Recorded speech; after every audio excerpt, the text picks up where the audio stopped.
শতভাগ সুষ্ঠু নির্বাচন হয়েছে। অন্যায় অবিচার জুলুমের বিরুদ্ধে সত্য ও ন্যায়ের বিজয় ইভিএমের মাধ্যমে হয়েছে। ছোট দু একটা বিচ্ছিন্ন ঘটনা ছাড়া ইনশাআল্লাহ নির্বাচন সুষ্ঠু। লাইনদের মানুষ ভোট দিয়েছে, সকাল থেকে ভোট দিয়েছে, প্রচুর ভোটার সেখানে উপস্থিত হয়েছে। সার্বিক পরিস্থিতি অত্যন্ত ভালো। দেখছিলেন প্রধান শিরোনাম। রাত 11টার সময়ে সঙ্গে আছি আমি খানতাজনীন আহসান। এবার অন্যান্য শীর্ষ সংবাদ। সাবেক সেনা কর্মকর্তাদের নিয়ে এবার বিএনপি জামায়াতের বৈঠক। আলোচনায় সরকার পতনের কৌশল, ছিলেন মান্না জাফরুল্লাহ। এ মাসেই আসবে করোনা টিকা, ফেব্রুয়ারির শুরুতেই প্রয়োগ, আবারও জানালেন স্বাস্থ্যমন্ত্রী। ইন্টারনেট সুবিধা না থাকলেও ডিজিটাল সেন্টারে মিলবে ভ্যাকসিন অ্যাপ সেবা। 20,000 টাকা বিজ্ঞাপন কর, আদায় মাত্র 800 টাকা। 100 কোটি টাকা রাজস্ব ক্ষতির অভিযোগ দক্ষিণ সিটি কর্পোরেশনের বিরুদ্ধে, উত্তর নেই সাবেক মেয়র খোকনের কাছে। এবং দুধ সংগ্রহ থেকে পাস্তুরিত সবই হচ্ছে স্বয়ংক্রিয়ভাবে। রংপুরে দেশের প্রথম উচ্চ প্রযুক্তির হাইটেক খামারের যাত্রা শুরু, প্রতিদিনের উৎপাদন 2000 লিটার। পৌরসভা নির্বাচনের সার্বিক পরিস্থিতি অত্যন্ত ভালো দাবি করে নির্বাচন কমিশন সচিব মোহাম্মদ আলমগীর বলেছেন, কমিশন নিরপেক্ষ নির্বাচনের জন্য কাজ করেছে। বিকেলে পৌর নির্বাচন নিয়ে ব্রিফিংয়ে একথা বলেন তিনি। সার্বিক পরিস্থিতি অত্যন্ত ভালো, যে প্রচুর ভোটার সেখানে উপস্থিত হয়েছে এবং সকাল থেকে লাইন দিয়ে তারা ভোট দিয়েছেন শৃঙ্খলভাবে। দুই একটি জায়গায় একেবারেই একে নগণ্য পর্যায়ে বলা চলে, কিছু দুষ্কৃতিকারী যারা থাকে সবসময় এই ধরনের সুযোগ সন্ধানী। নিরপেক্ষভাবে নির্বাচন করার দায়িত্ব হলো নির্বাচন কমিশনের, রাষ্ট্রযন্ত্রের। তারা সেই আয়োজন করেছেন। এখন যদি কেউ নির্বাচনে তার প্রতিনিধি না দেন, নির্বাচনকে বা অংশগ্রহণ না করেন, সেক্ষেত্রে তো কিছু করে না। হয়তো হতে পারে যে ওই রাজনৈতিক দলের এটা একটা নির্বাচনী কৌশল। সাগর, নদী আর সবুজ বন ঘেরা মনপুরায় নতুন আকর্ষণ দক্ষিণা হাওয়া সি বিচ। দূর দূরান্ত থেকে ছুটছেন প্রকৃতি প্রেমীরা।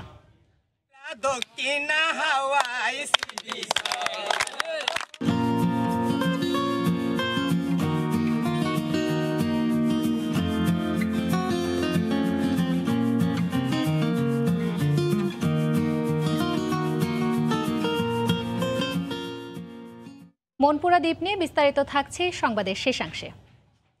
এবার সরকার পতনে অবসরপ্রাপ্ত সেনা কর্মকর্তাদের নিয়ে বৈঠক করল বিএনপি জামায়াত। এ সভার আয়োজক ছিলেন কল্যাণ পার্টির চেয়ারম্যান মেজর জেনারেল অবসরপ্রাপ্ত সৈয়দ মোহাম্মদ ইব্রাহিম। এতে যোগ দেন ডক্টর জাফরুল্লাহ, মাহমুদুর রহমান মান্না। 2020 সালের বিদায়ের শুকরিয়া ও 2021 সালের জন্য দোয়ার ব্যানারে শনিবার দুপুরে রাজধানীর ধানমন্ডির একটি চাইনিজ রেস্টুরেন্টে আয়োজন করা হয় এ অনুষ্ঠানের। বাংলাদেশ কল্যাণ পার্টির চেয়ারম্যান মেজর জেনারেল অবসরপ্রাপ্ত সৈয়দ মোহাম্মদ ইব্রাহিমের ডাকে এ অনুষ্ঠানে যোগ দেন বিএনপি জামায়াত সহ সমমনা দলের নেতারা। যোগ দেন সেনা, বিমান ও নৌবাহিনীর অবসরপ্রাপ্ত 50 জন কর্মকর্তা। অনুষ্ঠানে বিএনপির মহাসচিব মির্জা ফখরুল ইসলাম আলমগীর উপস্থিত থাকার কথা থাকলেও তার এক নিকটাত্মীয়ের মৃত্যুর কারণে তিনি যোগ দেননি।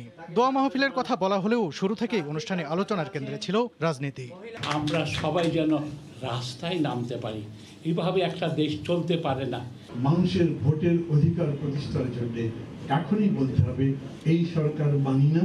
দেশে গণতন্ত্র ও মানুষের ভোটের অধিকার নেই বলে মন্তব্য করেন অনুষ্ঠানে যোগ দেয়া কয়েকজন সাবেক সামরিক কর্মকর্তা।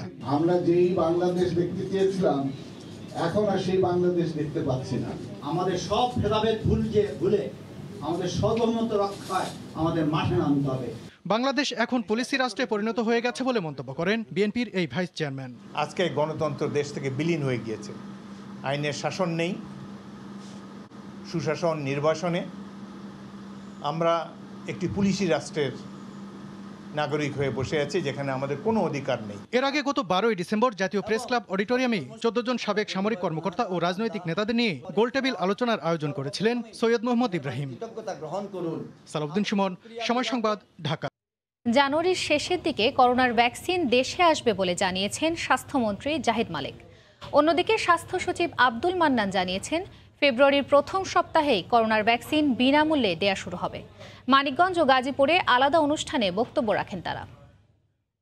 আমাদের সরকার দেশের মানুষকে বিনামূল্যেই এই ভ্যাকসিনের টিকা দিতে চাচ্ছেন। কোনো প্রাইভেট সেক্টর, কোনো কোম্পানি সরকারের টিকা দেওয়ার আগেই তারা শুরু করতে পারবে না, এবং কে কিভাবে কখন শুরু করবে, কি সুযোগ পাবে প্রাইভেট সেক্টর, এটা গভর্নমেন্ট নির্ধারণ করে দিবে।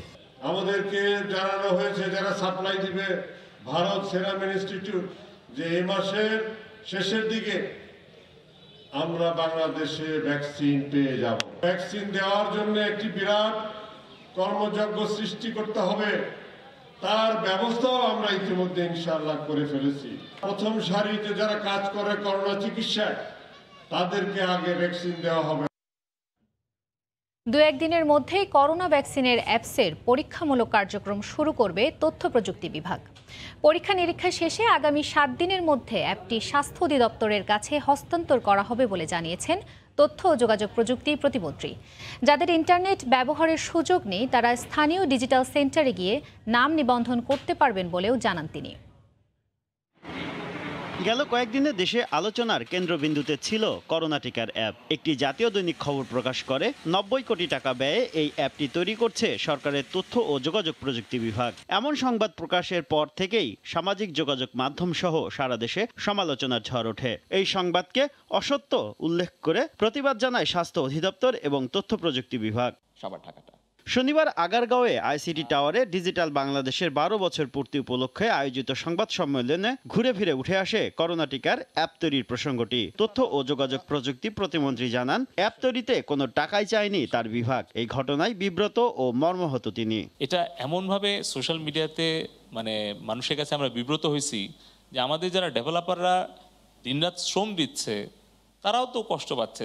আমরা আগে প্রথম টেস্টিং করব এবং এটা তৈরি হয়ে গেছে অলরেডি। আমরা 2-1 দিনের মধ্যেই এটাকে টেস্টিং এর মধ্যে যাব। প্রতিমন্ত্রী জানান, স্মার্টফোন বা ইন্টারনেট সংযোগ না থাকলেও নিকটবর্তী ডিজিটাল সেন্টারে গিয়ে যে কেউ নিবন্ধিত হতে পারবেন। যদি স্মার্টফোন কারো না থাকে, যেটা আপনি বলছেন যে এই 60% 70% লোক কি হবে, তখন তারা ডিজিটাল সেন্টারে যাবে, ইউনিয়ন ডিজিটাল সেন্টারে কিংবা সিটি কর্পোরেশন ডিজিটাল সেন্টারে, কিংবা তার সন্তান বা ভাতিজা বা প্রতিবেশী অন্য কারো সহায়তা নেবে যে আমার রেজিস্ট্রেশনটা করে দাও। আগামী 21 তারিখের মধ্যেই অ্যাপটি স্বাস্থ্য অধিদপ্তরের কাছে হস্তান্তর করা হবে বলে জানিয়েছে তথ্য ও যোগাযোগ প্রযুক্তি বিভাগ। খুব ভালো কাজ করছে। শুভ খান, সময় সংবাদ, ঢাকা। ভারতের সেরাম ইনস্টিটিউটের করোনা ভ্যাকসিন বাংলাদেশ অগ্রাধিকার ভিত্তিতে পাবে জানিয়ে ঢাকায় নিযুক্ত দেশটির হাই কমিশনার বলেছেন, ঠিক কবে আসবে প্রথম চালান তা শিগগিরই সরকারকে জানানো হবে। বিকেলে জাতীয় জাদুঘরে আন্তর্জাতিক চলচ্চিত্র উৎসবের উদ্বোধনী অনুষ্ঠান শেষে একথা জানান Vikram Doraiswami. There is a time schedule, I'll tell your government, not on the media. The government has priority first. The government has to have the arrangements in place first. So as soon as the government indicates that everything is ready, we'll work delivery with them. But Bangladesh is getting it urgently. As you know, we've rolled out for 3 lakh people today, 3 lakh doctors, and the rollout is happening in India. As we've said, vaccination is everybody's right. We will ensure that our friends and partners get it quickly. ভারতে শুরু হয়েছে বিশ্বের সবচেয়ে বড় গণটিকার কর্মসূচি। আগামী জুলাইয়ের মধ্যে 30 কোটি ভ্যাকসিন দেওয়ার লক্ষ্যমাত্রা নির্ধারণ করা হলেও প্রথম দফায় বিনামূল্যে দেয়া হচ্ছে 3 কোটি ডোজ। এদিকে টিকা নেওয়ার পরও স্বাস্থ্যবিধি মানার আহ্বান জানিয়ে ভারতীয় প্রধানমন্ত্রী নরেন্দ্র মোদী সতর্ক করে বলেছেন, নয়তো পরিণতি হবে ভয়াবহ। কলকাতা থেকে সুব্রত আচার্যের রিপোর্ট, ক্যামেরায় ছিলেন বিশ্বজিৎ দাস। কাশ্মীর থেকে কন্যাকুমারী, আসমুদ্র, হিমালয়, ভারতের 37 রাজ্যে একযোগে চলছে করোনার টিকাদান কর্মসূচি। দেশটির 3006টি প্রতিষেধক কেন্দ্রে শনিবার 100 জন করে টিকা দেন। কর্তৃপক্ষ জানিয়েছে, প্রথম 7 দিনে ভারত জুড়ে 70 লাখ করোনা যোদ্ধাকে টিকার আওতায় আনা হবে। প্রথম দিন টিকা প্রদানের পর এখনো পাওয়া যায়নি কোনো পার্শ্ব প্রতিক্রিয়ার খবর। আমরা যদি 20 থেকে 30% ভ্যাকসিনেশনেও সাকসেসফুল হয়ে যাই, আমার মনে হয় যে কোভিডের যে ব্যাপারটা, কোভিড-19 এখান থেকে অনেকটাই মুক্ত হতে পারা যাবে। আমরা আমাদের অর্গানাইজেশন থেকে আমাদের এর আগে দিল্লির রাজীব গান্ধী হাসপাতালে এক পরিচ্ছন্ন কর্মীকে টিকা দেওয়ার মাধ্যমে শুরু হয় ভারতের ভ্যাকসিনেশন কার্যক্রম। এ সময় আবেগপ্রবণ হয়ে ওঠেন প্রধানমন্ত্রী নরেন্দ্র মোদী। टीका लगते ही आप असावधानी बरतने लगे, मास्क निकाल कर रख दें, 2 गज की दूरी भूल जाएं, ये सब मत करिएगा। এদিকে করোনার টিকা নিয়েও রাজনীতি শুরু হয়েছে পশ্চিমবঙ্গে। রাজ্যের চাহিদা অনুযায়ী কেন্দ্র টিকা সরবরাহ করেনি বলে অভিযোগ করেছেন মুখ্যমন্ত্রী মমতা বন্দ্যোপাধ্যায়। যদিও মমতা সরকার প্রয়োজনীয় সংখ্যক প্রতিষেধক কেন্দ্র স্থাপন করেনি বলে পাল্টা অভিযোগ পশ্চিমবঙ্গ বিজেপির। সুব্রত আচার্য, সময় সংবাদ, পশ্চিমবঙ্গ, ভারত। ব্রিটেনে দিনের পর দিন করোনা ভাইরাসের আগ্রাসন বেড়েই চলেছে। দ্বিতীয় দফার এই আগ্রাসন থেকে ব্রিটেনবাসীকে বাঁচাতে হিমশিম খেতে হচ্ছে সরকারকে। ব্রাজিলের নতুন ধরনের করোনা ভাইরাস ব্রিটেনে শনাক্ত হওয়ায় সোমবার থেকে সব ধরনের ভ্রমণে নিষেধাজ্ঞা আরোপ করেছেন প্রধানমন্ত্রী বরিস জনসন। এরপরও প্রশ্ন উঠেছে ব্রিটিশ প্রশাসনের ধীর গতির পদক্ষেপ ও সমন্বয় নিয়ে। লন্ডন থেকে শোয়েব কবিরের রিপোর্ট। ব্রাজিলে ছড়িয়ে পড়া করোনা ভাইরাসের নতুন ধরন শনাক্ত হয়েছে ব্রিটেনেও, আর তাই বাড়তি উদ্বেগে ব্রিটিশ প্রশাসন। ঝুঁকি থেকে রক্ষা পেতে সোমবার থেকে ব্রিটেনে ভ্রমণ নিষেধাজ্ঞা জারি করেছেন প্রধানমন্ত্রী বরিস জনসন। আগামী 15 ফেব্রুয়ারি পর্যন্ত কার্যকর থাকবে এটি। This is not the time for the slightest relaxation of our national resolve and our individual efforts. হাসপাতালগুলোতে রোগীদের চাপ সামাল দিতে পারছেন না ব্রিটেনের স্বাস্থ্য বিভাগ। প্রতিদিন গড়ে 4000-এর বেশি মানুষ হাসপাতালে ভর্তি হচ্ছেন, যা গত সপ্তাহের তুলনায় 35% বেশি। করোনার এমন সংকটকালীন পরিস্থিতিতে ব্রিটিশ প্রশাসনের সমন্বয় নিয়ে প্রশ্ন উঠেছে। করোনা ভাইরাসের ব্যাপারে গভর্নমেন্টের অনেক ব্যর্থতা, বিশেষ করে যে সংশ্লিষ্ট মন্ত্রণালয়, হেলথ মিনিস্ট্রি, ওখানে বেশ কিছু ব্যর্থতা আছে রাইট ফ্রম দ্য বিগিনিং। গত বছরের শেষ থেকেই কিন্তু একটা জল্পনা কল্পনা চলছিল যে British prime minister Boris Johnson যে কোনো সময় কিন্তু ওনার ক্যাবিনেট একটা রিশাফল করবে। দেশের বাইরে থেকে করোনার নতুন ধরন যেন ব্রিটেনে সংক্রমিত হতে না পারে, সেজন্য বাড়তি পদক্ষেপ নেওয়া হচ্ছে বলে জানিয়েছে কর্তৃপক্ষ। করোনা ভাইরাসের সংক্রমণের হার কমানোর পাশাপাশি অর্থনৈতিক চালিকা শক্তিকে স্থির রাখতে হলে ব্রিটিশ সরকারকে আরো সুসমন্বয়ভাবে পরিকল্পনা গ্রহণ করতে হবে। তা না হলে এই যুদ্ধে জয়ী হতে অনেকটাই বেগ পেতে হবে। শোয়েব কবির, সময় সংবাদ, লন্ডন। প্রতি বর্গফুট বিজ্ঞাপনে নির্ধারিত কর 20,000 টাকা, কিন্তু আদায় দেখানো হয়েছে 800 টাকা। এভাবে 18টি প্রতিষ্ঠানের কাছ থেকে নির্ধারিত হারের চেয়ে কম বিজ্ঞাপন কর আদায় করার অভিযোগ উঠেছে ঢাকা দক্ষিণ সিটি কর্পোরেশনের বিরুদ্ধে। এতে রাজস্ব ক্ষতি হয়েছে 162 কোটি টাকা। 2018-19 ও 19-20 অর্থ বছরে রিপোর্ট পর্যালোচনা করে এ তথ্য দিয়েছে নিরীক্ষা অধিদপ্তর। বিষয়টি তাই তদন্তের দাবি জানিয়েছেন দুদকের আইনজীবী। এ ব্যাপারে তৎকালীন মেয়র বলেন, তাকে এ বিষয়ে কেউ কোনো কিছু জিজ্ঞাসা করেনি। কামরুজ্জামান মামুনের রিপোর্ট।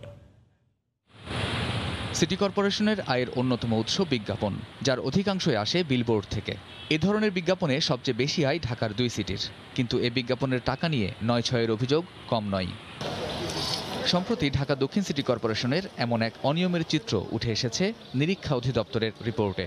অডিট রিপোর্টে বলা হয়েছে, সাইদ খোকন মেয়র থাকাকালে 2 অর্থ বছরে 18টি প্রতিষ্ঠানের কাছ থেকে নির্ধারিত হারের চেয়ে কম বিজ্ঞাপন কর আদায় করেছে দক্ষিণ সিটি কর্পোরেশন। এতে রাজস্ব ক্ষতি হয়েছে 162 কোটি টাকা। এলইডি সাইন বিজ্ঞাপন বাবদ যে 18টি প্রতিষ্ঠানের কাছ থেকে কম কর আদায় করা হয়েছে, তার মধ্যে সরকারি দপ্তরও রয়েছে।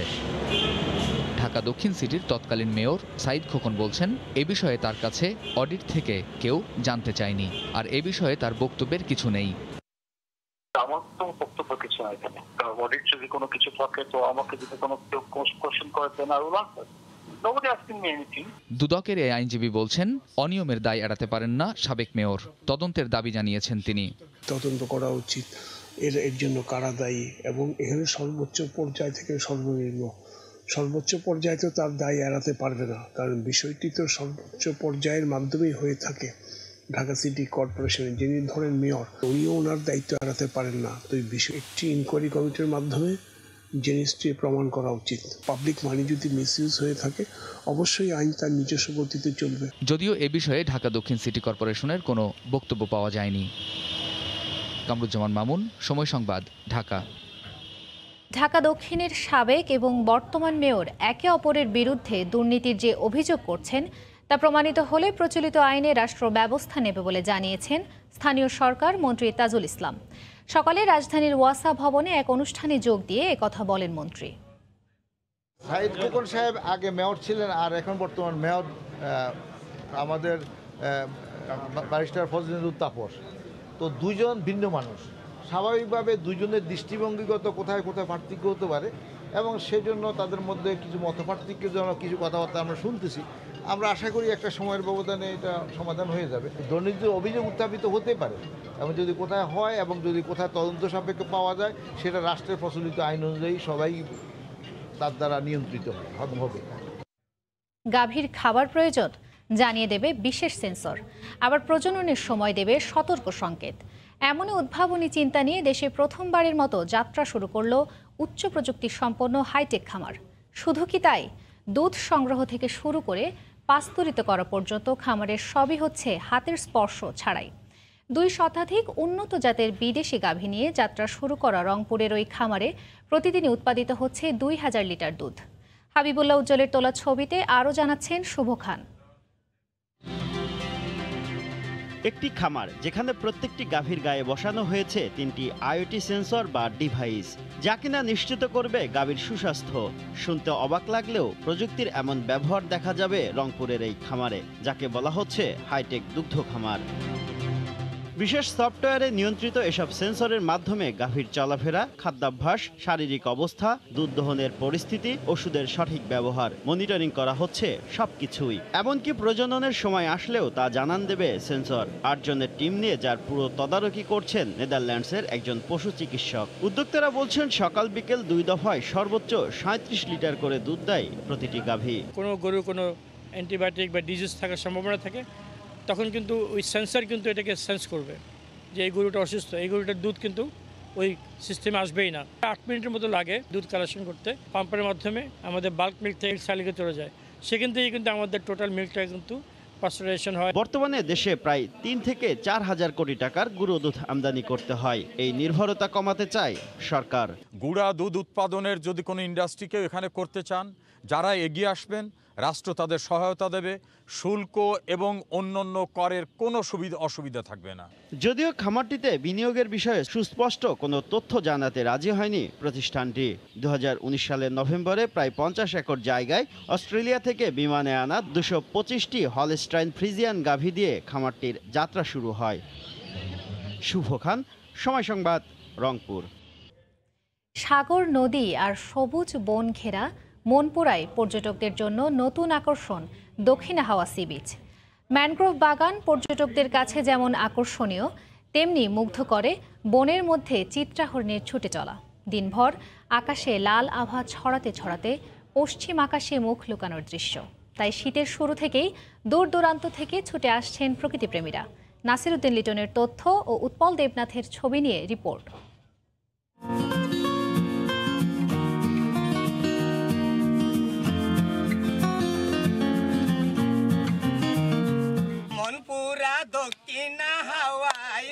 দল বেঁধে গান আর হৈহুল্লোড় করে আনন্দ উল্লাস ভোলা জেলা সদর থেকে ঘুরতে আসা বন্ধু মহলের। বিশাল জলরাশি আর 3 দিকে সবুজ বাগানে ঘিরে রাখা দক্ষিণা হাওয়া সি বিচটি যেন ইট পাথরের শহুরে বাসিন্দাদের জীবনে এনেছে আনন্দের ঢেউ। সাইক্লিং আর খেলাধুলায় সময় কাটাচ্ছেন তরুণরা। কেউ নিজেকে ক্যামেরায় ফ্রেমবন্দি করছেন, অনেকেই মেঘনায় ঘুরছেন নৌকা আর স্পিড বোটে। এক পাশে নদী, আরেক পাশে আপনার কেওড়া গাছ, আরেক পাশে শরিং দেখানো বাগান, অনেক সুন্দর একটা পরিবেশ আছে। এখানে পর্যটকদের জন্য কিছু রেস্টুরেন্টের দরকার, বীজ দেখার সুযোগের জন্য।